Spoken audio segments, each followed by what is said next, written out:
How's it going, guys? I'm Matt Thorpe. I'm the host of the Southern Wesleyan University Coaches Show. Today we have Greg Thiel, the coach of the men and women's track and field team. How's it going, Coach? Good, Matt. How are you? I'm doing well. Coach, we're middle of indoor season. Give us an update. How are things going? We've had some pretty solid performances so far. Some school records broken, some surprises with some of the younger kids. So you mentioned the records. Do you have anybody that really surprised you? Yeah, we had a freshman girl that's never thrown the weight throw. They don't do that in high school, and she popped a really big one, conference leading, broke the school record, Kelsey Smith. That's pretty neat as a freshman to come in and be able to do that. I know also the 4x400, you guys set the school record for that recently, and some other records too. So it's exciting to have a successful indoor season. So as you prepare, we don't have an indoor facility here. How do you prepare differently? What do you do to get your team ready to? We don't really prepare differently so much. We kind of use the indoor to set up for the outdoor because we don't have an indoor facility.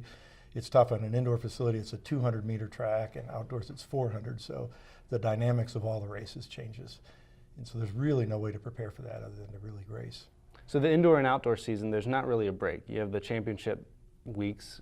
That's kind of the biggest break they get. How do you prepare the athletes for that long of a season? They don't get that break, any bye week. It's a tough sport for that, to keep them engaged that long and the ups and downs of the indoor season, then the break, then the outdoor, then the championship again. We just kind of do like a mini peak for the indoor championship, where for a week we kind of pick up the pace a little bit, try to get them to run a little faster and train a little harder, and then we back off a little bit and get ready for outdoor. So for the first time in a while, the team had a meet before Christmas break. It was just one right before Christmas break. How did the runners feel about that?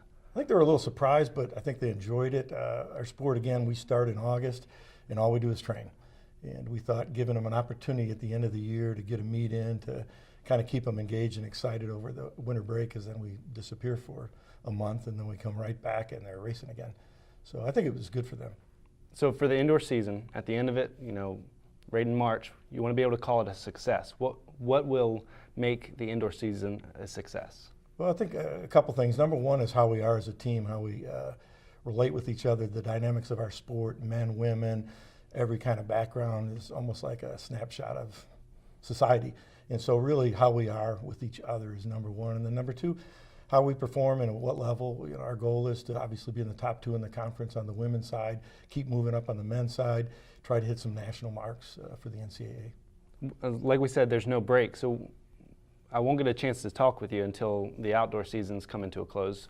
So go ahead and tell us, what are your goals for the outdoor season? Outdoor season, the same thing.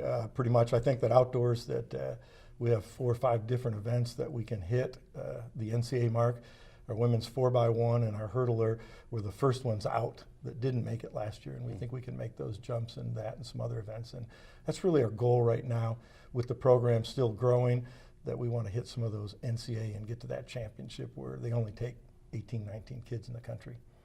Well, Coach, we wish you guys the best of luck as you continue to compete in the indoor season. We look forward to watching you guys compete. We host 2 meets this year, correct? Yes. So that's exciting. It's always a good time out there to be able to support the entire track and field team. So wish you the best of luck.